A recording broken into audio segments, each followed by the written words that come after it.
Hi guys, good morning! Welcome back po dito sa Gandara SYU channel for showbiz update.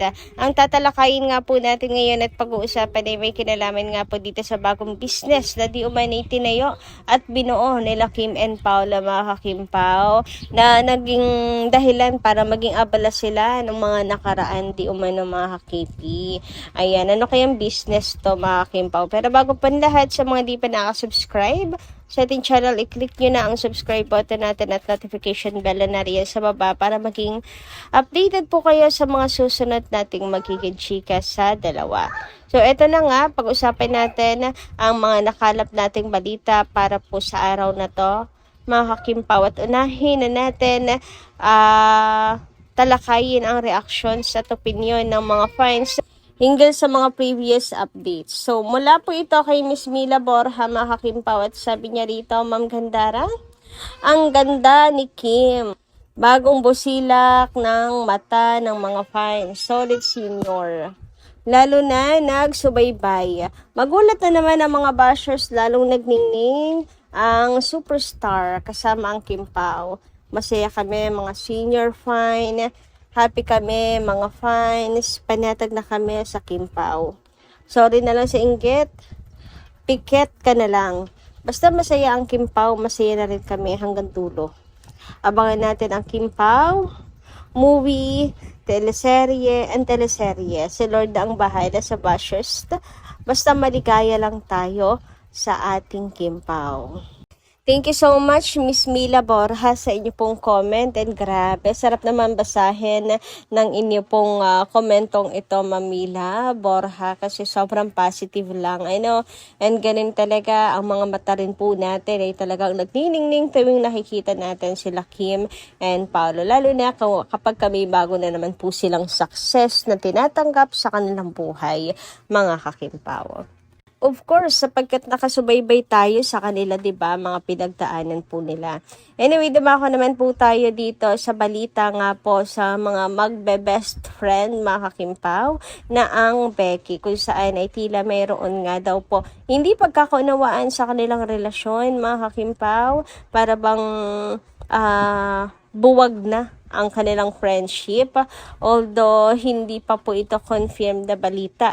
Ito po yung napapansin lang ng mga netizens sa relasyon ng tatlo, sapagkat meron silang nakikita pong problema na para bang may malalim na pinagdadaanan ang kanila pong friendships, mga kakimpaw. Merong mga patama, merong mga deadma, mga signs na they are not okay, mga kakimpaw. And wish natin na sana maayos po ito. Grabe, kalat na ito ngayon sa social media talaga, at pinagpifiestahan ng mga marites, mga kakimpaw. So, nakakalungkot na mayroon palang pagsubok na humahamon sa kanilang friendship, tatag ng kanila pong pundasyon, mga kakimpaw. Pero sana, 'di ba, malagpasan po nila 'yan. Lahat naman tayo, 'di ba, magkakaibigan, ay dumaan po sa ganyan hardship na sinusubok ang atin pong pagkakaibigan, ganyan. So, sana malagpasan po nila ito, mga kakimpaw. Medyo lang talaga ako nagwo-worry kasi si Kim Chu, mukhang tiwala na naman po ang nasira, mga kakimpaw. May trust issue na nga po si Kim. 'Di ba? Baka mahirapan lalo si Kim magtiwala sa mga tao. Maapektuhan yung mental health niya, mga kakipi, at baka tuluyan ng as in mawala na ng tiwala ng sobra, na ultimo lahat na ng pagdududahan niya. Mahirap yung ganon, mga kakimpaw, kasi 'di ba, kay kapatid niya mismo, ayan, gobyerno nga, hindi mo pagkakatiwalaan. Kapatid niya mismo, binetrade siya. Ngayon naman, kaibigan, nako, talaga yan, mga kakimpaw, malaking problema. Kaya dapat ipagdasal lang po natin parati si Kim, at syempre ang friendship din po nila, na huwag masira ng tuluyan, kasi sayang, mga kakimpaw, ang ganda ng samahan nilang tatlo, 'di ba? Even Bella, pinuntahan pa niya si Kim nung may problem ito. Anyway, dumako naman po tayo, mga kakimpaw, dito po sa bali-balita na si Paula Avellino ay magiging parte na actually ng Showtime. Grabe, nagulat din ako sa balitang ito, but at the same time may halong excitement mga ka-KP kasi araw-araw na natin siyang mapapanood. Hopefully, sana totoo ang chismis na to. Baka ito na yung sinasabing pagbabago. Sana ito yung chismis na inaalaw ko na mangyari mga kakimpaw. Baka ito yung chismis na may pagbabago sa Showtime. Hindi pala tatanggalin si Kim, kundi dadagdagan at si Paula Avellino idadagdag. Hoy, ito yung chismis na talagang gustong-gusto ko mga kakimpaw. Naway magkatotoo yan. Grabe, daming ayuda niyan araw-araw for sure. Busog na busog ang Kim Paulancia, ang kanilang mga mata, busog na busog. Anyway, ito na nga pag-usapan na natin ang chismis, another chismis mga Kimpaw, kung saan na Kim and Paolo ay mag-business partner na raw sa bagong negosyo. How true kaya ito mga Kimpaw? Alam ko matagal na tong nais ng mga fans. Matagal na tong hinihiling na sana, ayun nga kasi si Kim nagdaan po sa, alam niyo yun, problema sa negosyo dahil sa kanyang kapatid. So mas mainam daw na silang dalawa na lang ni Paula Avellino magkasosyo. And ngayon, eto na pag-uusapan na siya online. Sabi dito na Showbiz Buzz, umiingay ngayon ang usap-usapan online matapos kumalat ang balitang umano'y ibinebenta na ni Kim Chiu ang isa sa kanyang properties sa Quezon City. Nagsimula ang espekulasyon matapos mapansin ng ilang netizens na tila matagal ang tahimik at bihirang makita ang aktres sa naturang bahay. May ilang ulat din na nagsasabing posibleng ibinebenta na ito. Ayon sa isang source, isa raw sa mga dahilan ng naturang desisyon ay upang maiwasan ang posibleng komplikasyon kaugnay sa umano'y bahagi rito ng kanyang kapatid na si Lakambini or Lakam Chiu. Matatanda ang naging laman ng balita noon, ang issue sa pagitan ng magkapatid kaugnay sa ilang financial and business concerns. Sinasabing nais umano ni Kim na maayos ang lahat sa mapamayapang paraan at maiwasan ang mga malaking gusot pagdating sa usaping ari-arian. Para sa ilang malalapit na aktres, para sa ilang malalapit sa aktres, mas pinipili raw nitong tapusin ang anumang alalahanin upang makapag-focus sa kanyang career at personal growth. May haka-haka rin na posibleng bahagi ito ng pagbabago sa lifestyle ni Kim, lalo na't mayroon pa umano siyang ibang properties sa Metro Manila at labas ng lungsod. Kaya para sa ilan, hindi malayong practical decision lamang ito at hindi dapat agad lagyan ng intriga. Sa ngayon, wala pang opisyal na pahayag mula kay Kim o sa kanyang kampo para kumpirmahin ang tunay na dahilan ng umano'y pagbebenta ng bahay.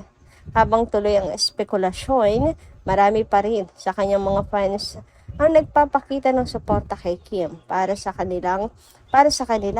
Ano man ang pinagdaraanan ng aktres, nananatili silang naniniwala na malalampasan niya ito ng mas matatag kaysa dati. So, ayan ang kanyang chika mga Kimpaw. Pero nasan dito yung business partner na sina Kim and Paolo sa bagong negosyo? Ito ba yung sinasabing bagong lifestyle ni Kim na mayroong pagbabago sa kanyang buhay, ilang properties sa Metro Manila, ganyan.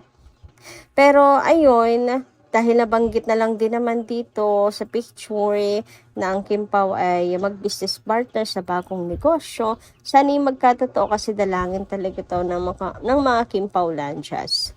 And saka meron din nga pong hula na pinanghahawakan ng mga Kim Pao fans na compatible talaga silang dalawa sa career at sa business kung sakali man na magiging maisipan nila maging business partner mga Kim Pao.